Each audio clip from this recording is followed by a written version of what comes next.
Thank you for being here. This is preparing compliant advertising and marketing materials, including GIPs, so this is not where you want to be. This is the time to leave.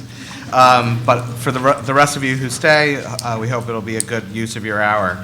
I'm Rajiv Chanda. I'm a partner at Simpson Thacher, working in the investment advisory and registered fund space, and I'm going to be moderating this panel and privileged to be joined by a really distinguished panel on this topic. To my immediate right, we have Lisa Sheeler, who is Vice President and Assistant General Counsel at MFS Investment Management. To her right is Wendy Fox, who is a Vice President and the Chief Compliance Officer at Ariel Investments, LLC. And last but not least is Jonathan Boersma, who is the Head of Professional Standards at the CFA Institute, and we'll be talking, in addition to the other topics, specifically at length about GIPs 2020 today. So, and I promise you I'm not sitting here checking my email or anything like that up here with my iPad. This is for people who want to submit questions using the app.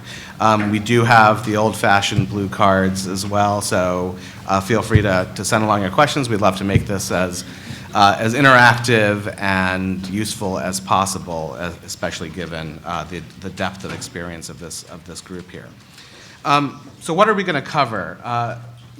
Sorry, there we go. We're hoping to cover a variety of different topics. Frankly, in an hour, we won't do all of them justice, and we might, leave some things on the cutting room floor if the discussion develops in a particular way. But what we hope to cover, and what we have materials with respect to, are social media first, which is always a hot topic on advertising, and definitely continues to be one, and one that every year becomes a bigger deal because of just the increased use and prevalence of social media in communication in all aspects of life, including politics. We're going to then talk about validation of third-party data, trends in GIPs 2020, which is a related topic. We're going to hit some of the oldies but goodies, things like past specific performance, testimonials, portability of performance, just hot topics in those areas, and then some emerging issues, including some of the recent commentary on the use of line of credit, the F-squared case, some developments in RFPs, et cetera. So a lot to cover, and so we're just going to go ahead and dive right in, but please do send along your questions as they come up. So with that, I'm going to turn it over to Lisa and Wendy to talk about social media. Great. So Wendy's going to go over some of the overview issues that come up with social media. But what we wanted to do first is get some sense of where folks are with respect to social media.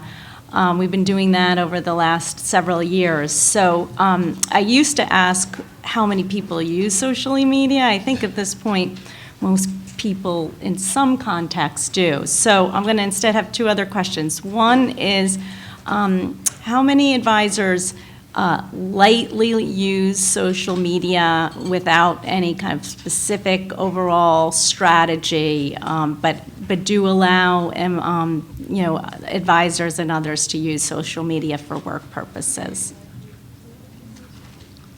Okay, and how many have a strategy and are actively using it as part of their business?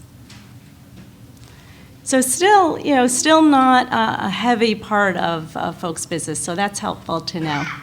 All right, I'll turn it over to Wendy. So when I think about advertising and social media, I was thinking, can we now, I've been thinking, can we inflate our assets under management? Can we inflate the number of customers and clients that we have in this context? Can we inflate our performance? And the rules we're going to be talking about today, certainly tell us that for now we can't. So the guidance that we have with respect to social media is really, there's nothing new here in the sense that we're applying our old laws to this new media. So we look at the anti-fraud provisions, which we look at for all advertising. We look at record keeping. which is what we look at for all advertising. And it also relates to communications if you have requirements to maintain communications outside of the advertising rule. You also need to supervise employees who post and engage in advertising on their own personal social media. And that also raises conflicts with the labor laws and privacy issues. For broker-dealers, they have to look for suitability issues. And then, of course, if you're in the private fund world, one of the big things that you need to do is you cannot publicly offer your private funds.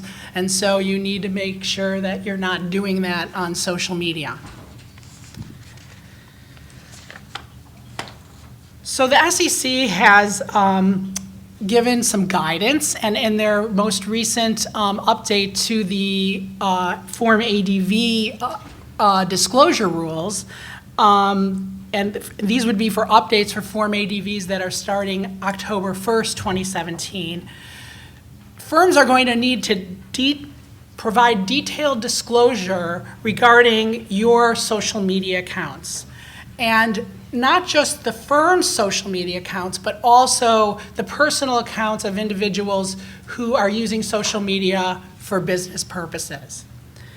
And so that's just something to be aware of. So not only are you going to have to disclose your websites, which you currently now disclose, but you are going to be adding those other sites where you are making the same or similar disclosures, or maybe different ones. And then we, of course, have the OC guidance, or the risk alert that we got back in 2012, and the IM guidance regarding testimonials. And I'll just touch on testimonials, and we'll be touching on it probably throughout the training, throughout the panel today, is that, the reason why testimonials raise concern to the SEC is because they create an impression that all advisory clients of your firm experience the same favorable results as the person who's giving the testimonial. And emphasizing the activities that are favorable to the advisor and ignoring the unfavorable views of others. So that's the basis for the testimonial rule. So I mentioned a lot, companies use social media. And so, for example, my company, Ariel Investments, we utilize social media in several different forums. And that's probably when a firm is thinking about entering into this sphere, typically the first, you put your toes in the water and you start being engaged on one platform. And then you may expand your activities to other platforms because the different platforms have different purposes, and I think that Lisa's going to be going further into this. And then it may be that your employees may want to also participate in this, or you may want your employees to participate in this, and so then you expand it even further to employees. And the one issue where it gets to be troublesome, when I talk about it, when I'm doing training with my staff, is, if we are to use personal accounts for business purposes, then that means they have to be friends with Wendy Fox. And that means that Wendy Fox has to review all the things that they are going to post, and so that has the proper chilling effect in my mind and in my firm's mind in terms of, hiring people to manage the activities on people's personal social media. And so currently my firm has not expanded to personal use. Lisa, does your firm go to individuals' use of social media? Yes, but it's more limited, not to all employees being able to, fully talk about business, but we have the sales folks that do use it for that purpose. In a limited context, I can talk in more detail. Yeah. And so Wendy, are you saying that your policy right now is if someone wants to use a personal account for social media, they could, but they have to include you as a friend if it's a closed universe, meaning like not Twitter, but something like Facebook? Or are you saying that you actually, or were you sort of making a joke and saying you're not actually allowing people to use it for personal? So we actually do not allow Okay. people to use it for personal purposes. Now, we do have our president who does have a presence, but really the people who run her her social media sites are people within the company, and it's really run consistently with the firm's social media.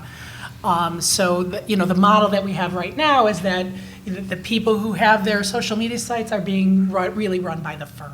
Gotcha.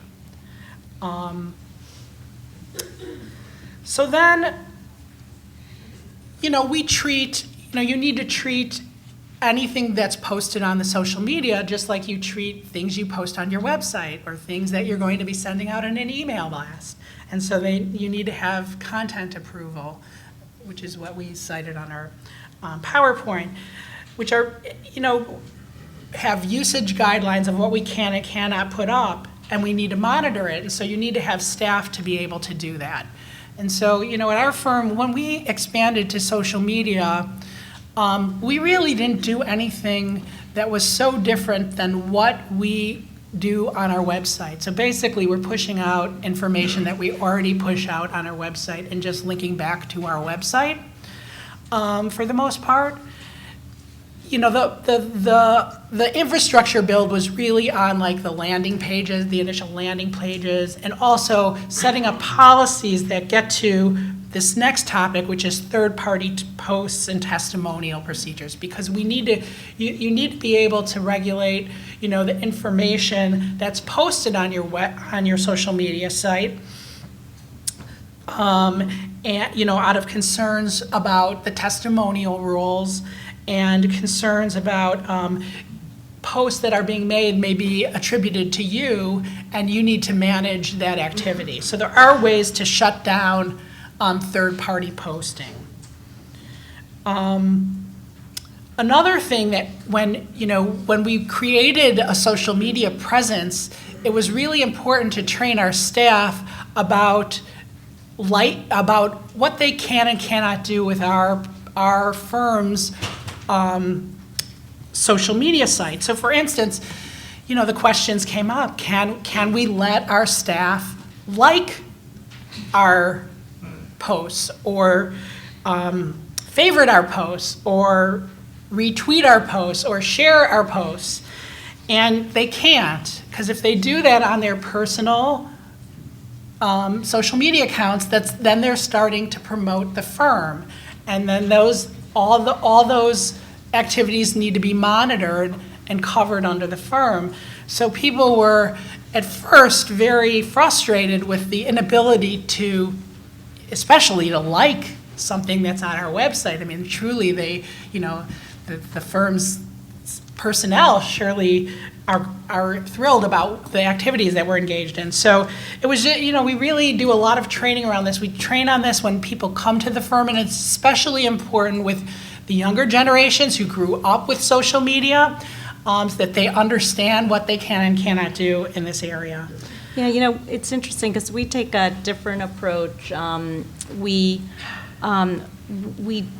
do allow employees to have their own social media sites, and then as our sales folks have stricter requirements, but for people that are not in the sales process, we do allow them to like the corporate materials, but I will say that there's probably a lot of concern on their part that they may not actually be taking advantage of it because they feel like, oh, I don't want to get in trouble. But we do have some guidance in terms of the types of things, and we do things like charitable activities, and there'll be photos, and they can share things like that.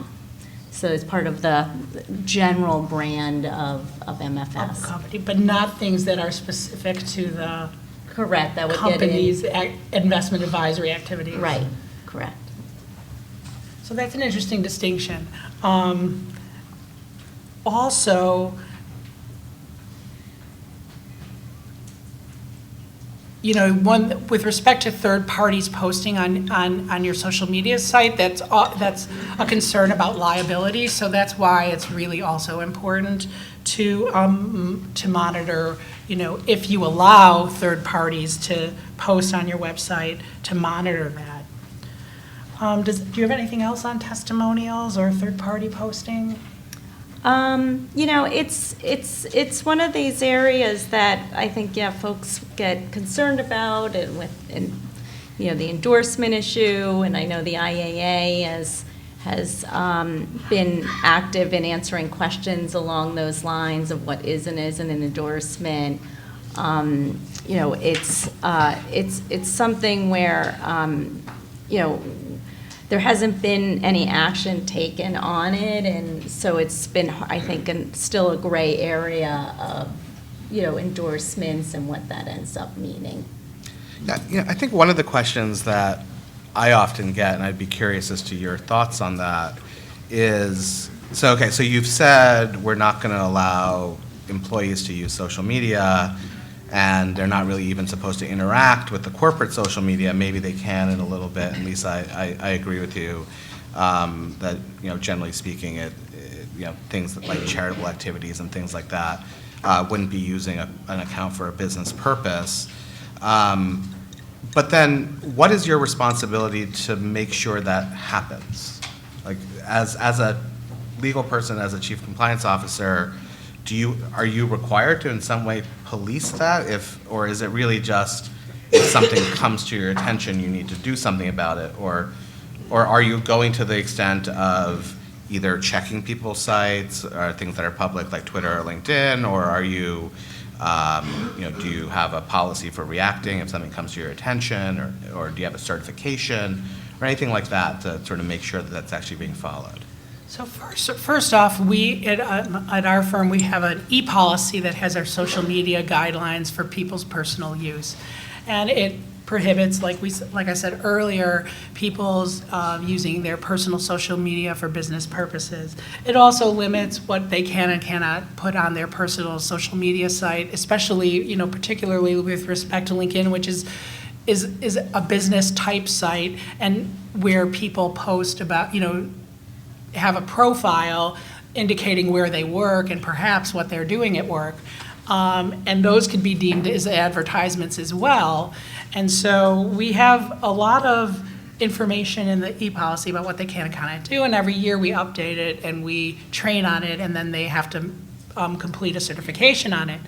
And then we get to the annual testing, which is done periodically through the year, and we go in and we'll look at some of the social media sites. We can certainly look at ours, and as we're looking at our site, we can see who liked things we've posted. You could see who's shared things we've posted, and you can then talk to the people as a result of that testing, to review with them what you have in your social media guidelines. The other thing that you need to be very careful about is, not all. So your personnel's social media sites are oftentimes not open to you, but there are some that may be open. So you can look to see the ones that are open. And what I found from doing that is that it's just not fruitful. I think the most interesting one is LinkedIn, because people want to keep open their profile to say where they work and what they do. And if they go to any of these, social media, put your personal branding workshops, they're going to be learning about what all the great things that they can do, which our industry may or may not, allow them to do. And so, that has been where it's been fruitful in terms of testing and getting back to employees about whether they've been, going beyond what they're allowed to do in the e-policy.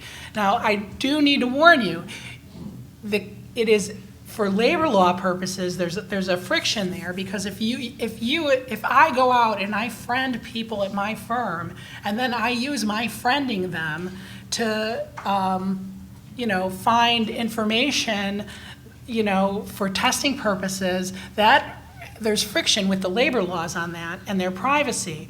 And so, if you have, younger compliance professionals in your department and they're actively friending people on social media, they're probably not the right person to be conducting that testing because of that friction. So that's just a warning that I want to make that relates to that activity. Do you do something different, Lisa? Well, we have tighter controls around the, you know, as I've mentioned, the sales process. And so, you know, and there are things you can do with respect to endorsements not showing up, so that they can actually be seen by others. So that's a helpful way. We haven't been as strict about folks that are not in the sales process, and so we don't do as much supervision over that. Thank you.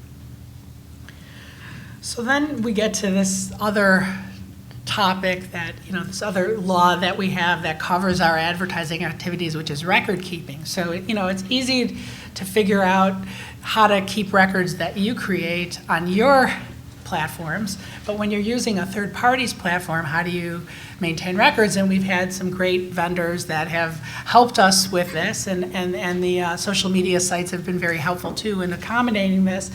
And so we need to maintain all the records that we put out on social media. And so, you know, that can be an expensive proposition, and then, you know, and then review those records to make sure that the records are being kept the way you need them to be kept for production to the SEC as needed. Do you have anything to add to that? Well, I can cover some of it in the, kind of weave And it you- into the case study. Let's go to that. All right, great. So the first slide is highlighting what evolution we've gone through. I don't know if I've spoken at this conference before about social media, and a lot of the earlier presentations were really just on brand awareness, and that still is a big part of what social media accomplishes. But you know, what was happening in the earlier stages is that you know, we had business folks and marketing that were oriented to social media, thinking about social media, you know, and then it would come into an ad review group that, you know, they're trying to just approve things, and then they're thinking about all these new issues. And so as the marketing folks evolved and became more of a mature business for us, and they started to work with an advertising agency who was, you know, creating more materials. We added more staff. What happened is they said, we should really be looking at this as digital marketing. This isn't, you know, the segregated space. And so really, especially the last year, there's been a team that has been oriented to digital marketing. We have, on the legal and compliance side, we have strategy leads that are oriented to actually looking at the plans and being very high level, and then folks that are more specific to certain areas. So, you know, the review of the materials is you know, everybody is reporting up to this strategy lead. And so the concept is that ultimately there should be a consistency to the brand across all of the digital materials. You know, and so now for me, you know, the slide to the left, I was perfectly happy with that website. You know, when I needed to get something, I knew where to find it. But it really didn't, they feel, convey the brand. And as you got to folks using their phone and their iPads, you know, it's just not as enticing as some of the newer materials.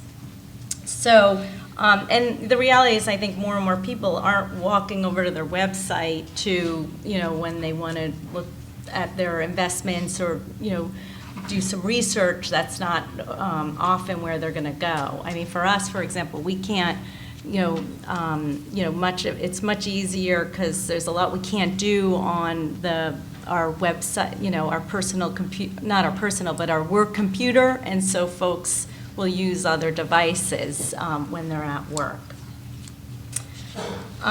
So moving to the next slide, this is highlighting bigger picture, the thought of what we were trying to accomplish. And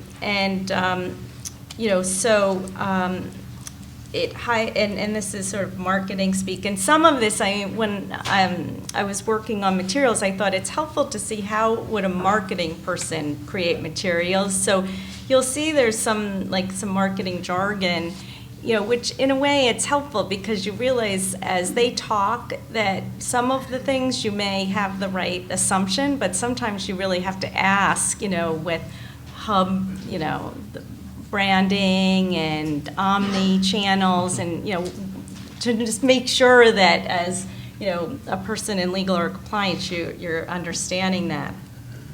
So their mission, it says social mission. It's not like save the world kind of mission, but is really that as MFS is really offering advisory services not to the retail investor directly, but goes through other advisors and consultants. So I think it's very helpful that they were able to kind of spell out that that was the focus, and then that starts to carry through into the materials. And for legal and compliance, I think it can help to say, what is this piece accomplishing from a strategy standpoint. So, so we separate it. So you have the corporate entity that's actually handled by marketing, and so when you'll see, an ad MFS, that's a group that's preparing the materials, making sure that goes on. It could be, our advertising agency. So the brand identity still gets focused on in marketing. Now the strengthening current client relationships, the second one, that's where you're getting the sales folks now involved in the process. And the what we have set up, we use a third party, and that's Hearsay, is that as we got more comfortable that we would allow folks to be conveying materials and information, that they have at their disposal what has been approved and what they're allowed to send out to their clients. And so that has the purpose of control. It has a purpose of supervision because we can go in and see what they've done. And then it also serves a purpose of record keeping because that's all, everything that's been sent is I'm hesitating because it's, in Hearsay knows what's been sent, and then in the way that it's record kept from a regulatory standpoint is that we get daily emails so that we can maintain that in our email system, and that meets all the requirements, including we're a broker-dealer as well, and it's wormed so that that is up to par.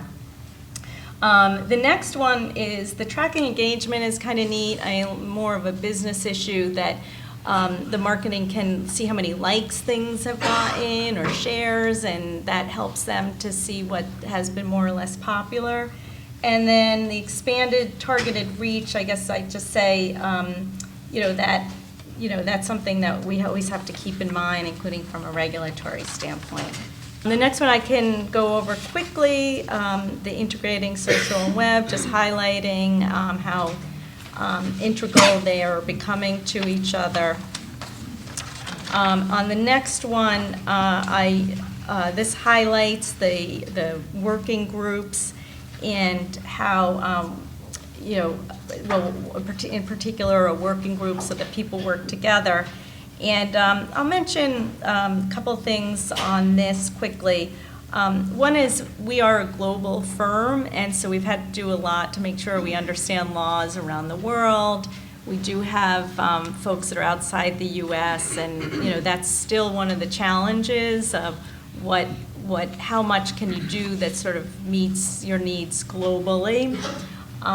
We are not actively using social for product there may be an occasional instance where, they're, very rare, but say Barron's, like when they list the fun family rankings, that folks would be allowed to send that.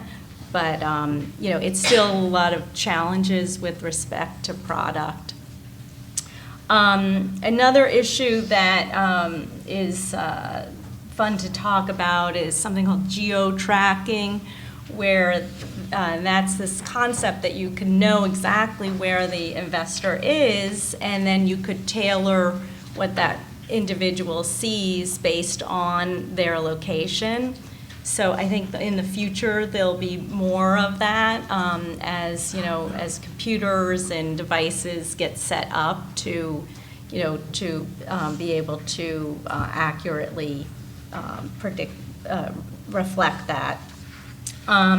Another one is, there are things like some closed social media sites where it would be more limited to a type of investor, maybe like pension plans and their consultants, and then you can do some more targeted materials as a result of that.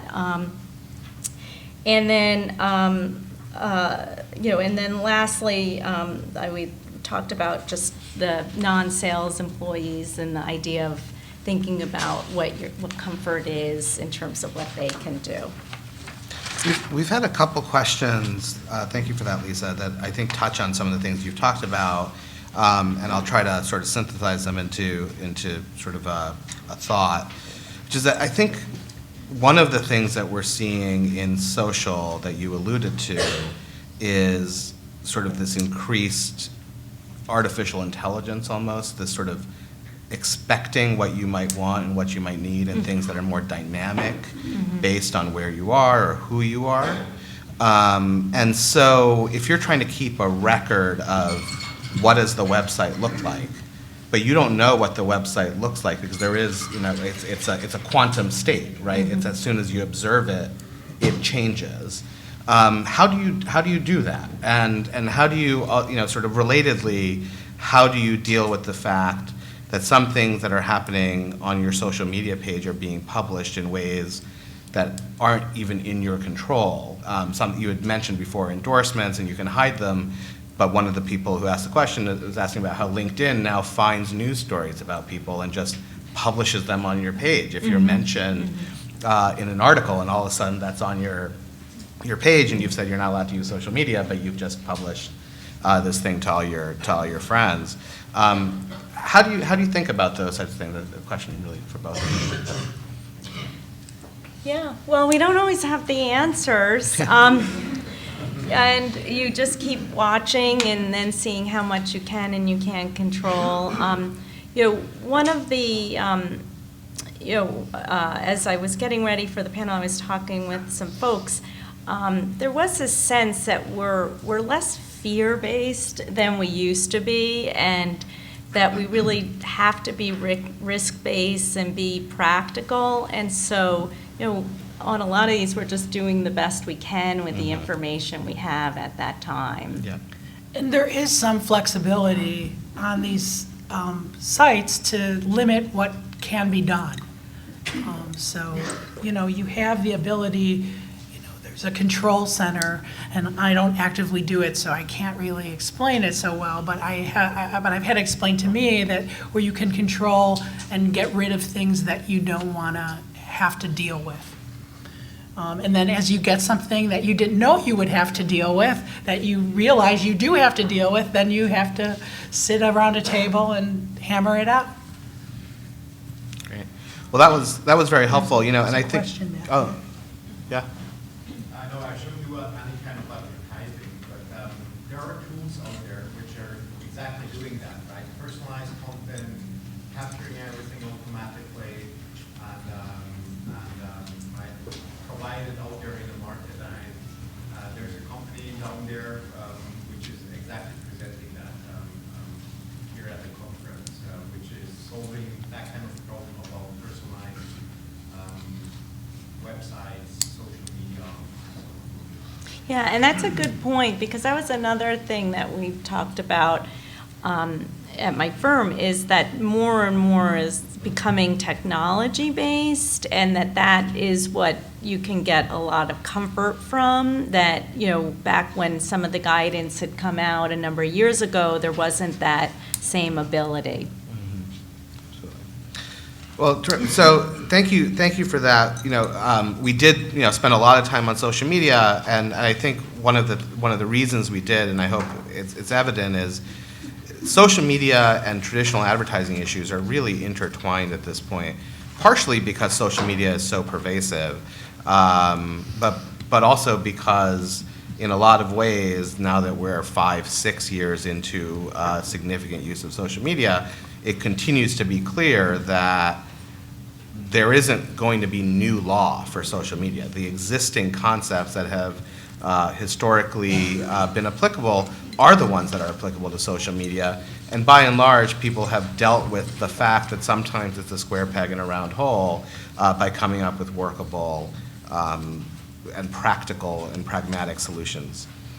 So we're going to switch gears a little bit to something else that's also, I know, top of mind when people are thinking about advertising, which is performance reporting. And obviously GIPs has been a very important part of standardization of performance reporting across the industry. We're privileged to have Jonathan Boersma here, who is going to talk a little bit about it, and in particular, and I think what will be a useful takeaway, is ways in which GIPs is thinking about moving forward in the coming years. So Jonathan? Great, thanks. Who's ready for some GIPs? Yeah, right. So I was introduced and have been called it sometimes Mr. Gips, which is great because as a child I always dreamed of becoming Mr. Gibbs, and so dreams do come true, people. So it is GIPs and not GIPs. That has a different connotation altogether. Let me just get up. Our mission statement with the GIPS standards is to have all asset owners demand compliance, to have all asset managers claim compliance, and to have all regulators support the standards and compliance. And as we thought about that, it's a lofty kind of goal or mission. And as we thought about that, we thought, well, in order to have all asset managers be able to adopt the standards need themselves to be adoptable by all types of managers, all different types of strategies, all different types of structures. And so that's really what got us thinking about what we're calling GIPS 2020. It's kind of like 2020 vision. It's our vision for the future. I thought that was kind of cute, but the way that we're thinking about this is really to kind of reorient the standards a bit around the relationship between the asset manager and the firm, or in the client, excuse me. And so in many cases, it's a one-to-one relationship where you have individual clients. This is kind of your typical institutional investor, high net worth investor. In other cases, you have a one-to-many relationship where you're managing, say, a mutual fund, where you have lots of investors that one asset manager is managing that pooled portfolio for. And then you have the one-to-zero, really, relationship where an asset owner themselves are managing their own proprietary assets. And that's a little foreign to most of us when we think about GIPs historically. But there's been a few large pension funds, sovereign wealth funds, that have adopted the standards or are in process of adopting the standards just for their own kind of internal governance purposes. And so we have some provisions around how they would do that. CalPERS, for example, is in the process of claiming compliance with GIPs. That's significant. It's significant not only for them, but for other pension funds, because many people look to see what CalPERS is doing. And it's significant for all of you who are representing asset managers.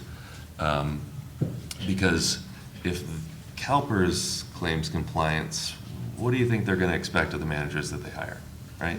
So that's really a very significant development over the course of the life of the GIPS standards. So our view for 2020 is to really try to, one, make the standards easier, not less stringent, but easier to follow and comprehend. Well, just by show of hands, how many firms here are GIPS compliant? All right, great. And just out of curiosity, how many of you manage pooled funds or mutual funds? Okay. I'll get back to this in a second, but of those that manage mutual funds, how many, or this is the killer question, how do you adhere to the requirement to provide a compliant GIPS presentation, a compliant presentation to all your prospective clients? Yeah. So that's been the rub historically, and it's something that we're trying to address, and I'm going to get to that a little bit more here in a second. But we also want to move away from some of the asset class specific elements that we have, things like private equity and real estate we have separate provisions for, and really try to address those more from, it's really the type of vehicle that is driving some of those requirements. So whether it's a limited partnership with a fixed life, fixed commitment kind of arrangement, it doesn't really matter what you're investing in, whether it's real estate, private equity, or quite honestly, in some cases, public equity. What matters is the actual structure that underlies that. So we're going to try to simplify some of that for you all. And getting back, the pooled funds in particular is really a key part of this. This is that middle column that I mentioned earlier before, or just before. But this idea of managing a one-to-many kind of relationship. And in those cases, you don't necessarily have direct contact with the client. The client can't, articulate specific needs or constraints around the investment vehicle. And in many cases, what GIPS requires, which is a composite, is not appropriate to show a prospective pooled fund investor. What's appropriate to show a pooled fund investor is the pooled fund, right? And so you could say even that a composite may even be misleading in some circumstances. The standards have basically required firms to either include those pooled funds in their composites, or, this is completely ridiculous, create a single fund composite. So you have the mutual fund in a composite by itself, which is just dumb. I mean, a composite, that by definition, that means an aggregation of more than one thing, right? So, and it's terribly confusing for recipients of that information. Like, what's the difference? Why is this not the fund? It's not straightforward, to say the least. So we want to try to simplify a lot of that. Specifically, going back to the question about what do you provide prospective pooled fund investors, if it's not a composite, what do you present to meet that requirement? And what we've done is come out with some guidance. Hopefully many of you have read it and commented on it when it was out for public comment. It's not yet finalized, but the direction that we're heading in is that if you provide the fund description, return, some sort of discussion or risk metric, something around risk, and the currency. In many cases, that's easily communicated, or in some cases even assumed. But if you do those four things, you present those four pieces of information, then we would consider that to have met the responsibility under the GIPS standards to provide a compliant presentation.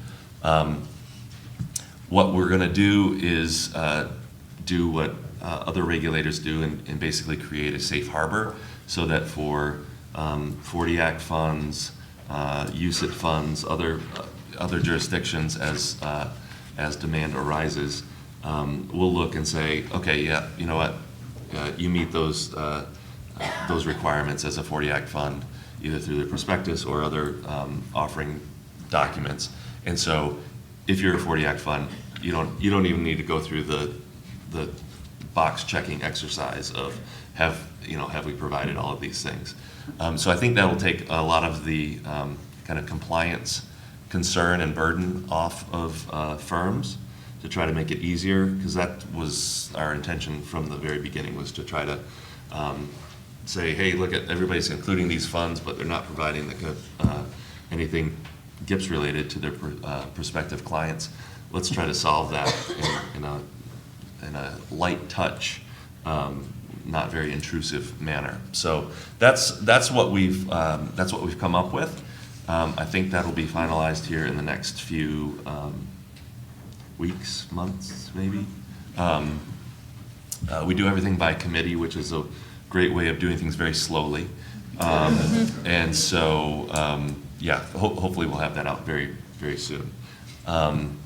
And I'm just conscious of time and knowing that there's probably some other questions. So this is just a list of some of the other topics that we're working on. If you have questions about any of these things, I'm happy to talk to you afterwards. And I'll turn it back over to Rajiv.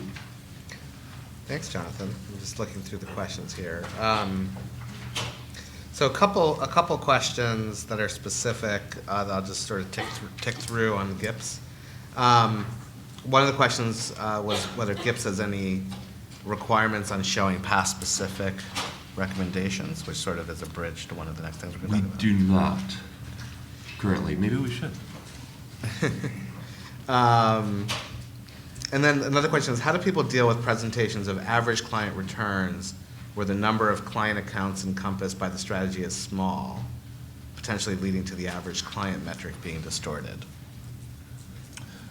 Well, an average it's a mathematical calculation. It's not going to be distorted. It is what it is, right? I hate that saying, but it's true. If you have only a few accounts, it's going to be dominated. These GIPs requires asset-weighted returns, and so it's going to be dominated by the largest account in there, or the larger accounts. And it's always a trade-off. If you define your composites narrowly, you have fewer accounts, but you have most likely a tighter dispersion of those portfolio returns, as opposed to a more broadly defined composite where you have you can reflect more assets under management or in that composite strategy, but you're likely going to have a bit broader dispersion of returns, which some people get all uptight about, but I think you can tell a good story around that too. That we customize every client portfolio to them, and so there's going to be some differences, and it's not spin. It's accurately reflecting what you do, if that is indeed what you do. But that's great. So let's use GIPs as a bridge to sort of what we call the oldies but goodies. The first one being portability of performance. I noticed on your list of things that you might have guidance on, Jonathan, that portability was one of them. Do you want to? We do, and it's something that we're looking at right now. And portability is just a very, very challenging subject. Basically what we want to do is ensure that there's continuity, that if you're showing past performance from a prior firm, that really things haven't changed, and in essence, it's as if there was one firm going back historically. So that means personnel, that means the strategy, all of those kinds of things. And it's very difficult, and with personnel, so let's say you buy out a team, you acquire a team from a different firm, and they all come over, but a week later they all they all leave. Can you still use that? Is that, how long do they need to be at the new firm for you to be able to justify using that past performance? And it's tough. And, any rule that I can come up with is arbitrary at best.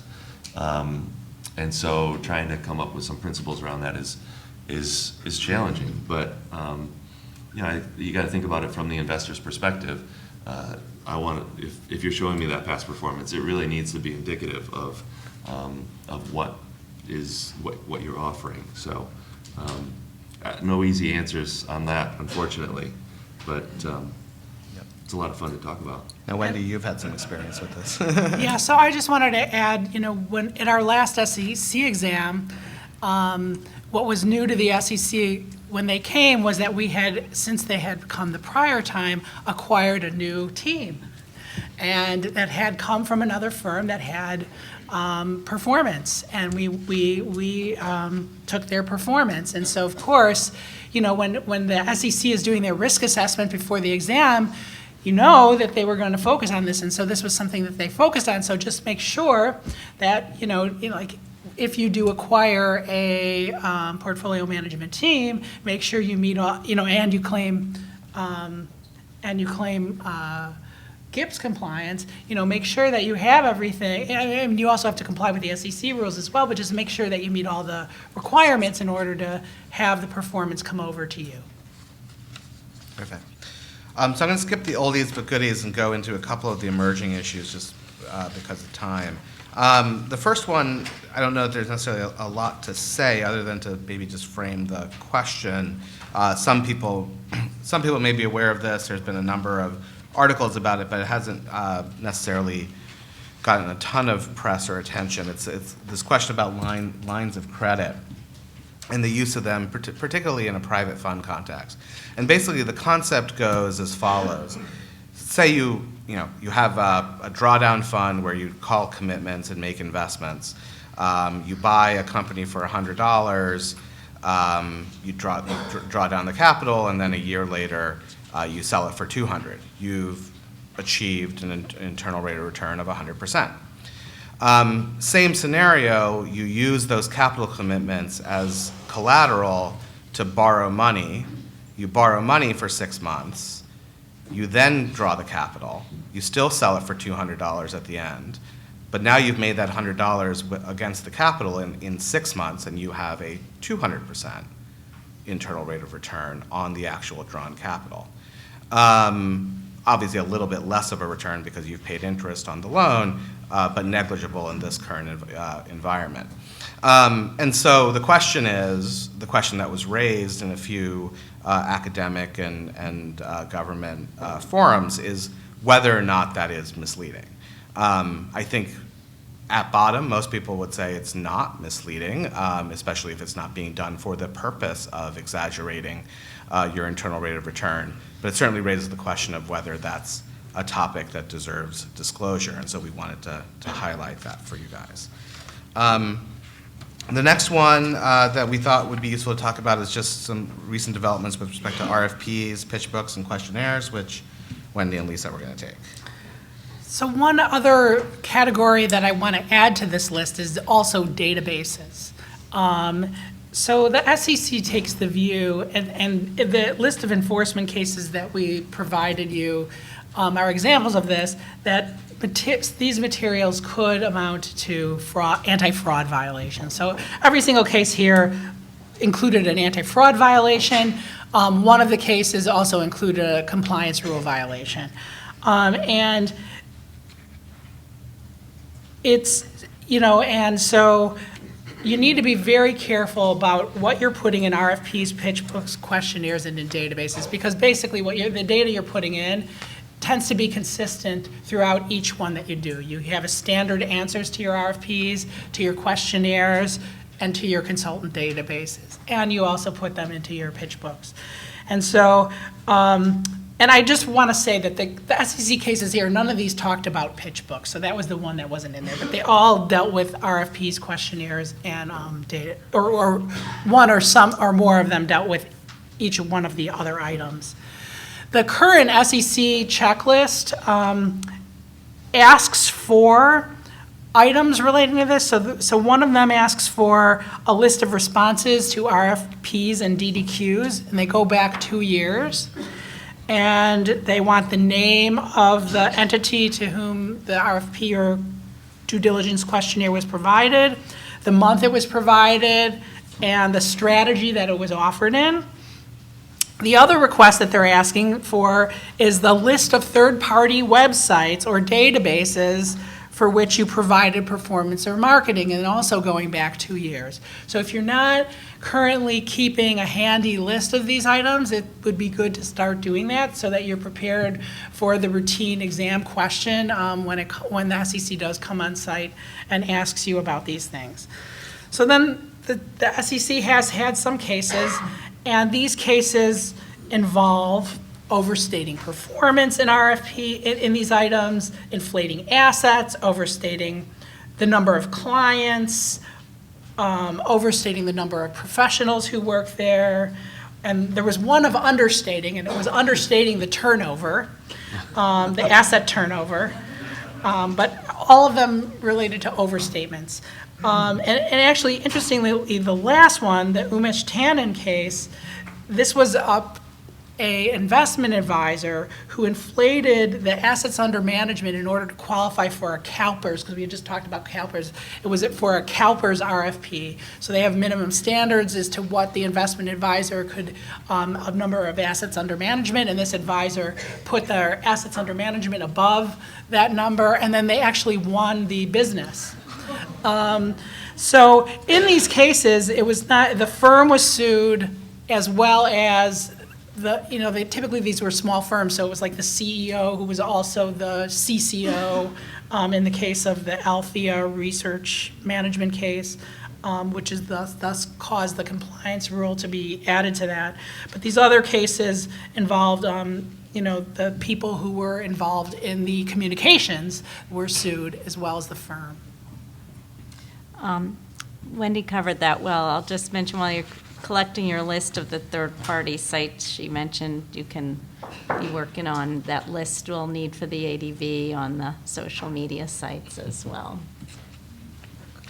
And so we'll wrap up with what you could use, Jonathan, as an advertisement for GIPs compliance, which is the F squared issue.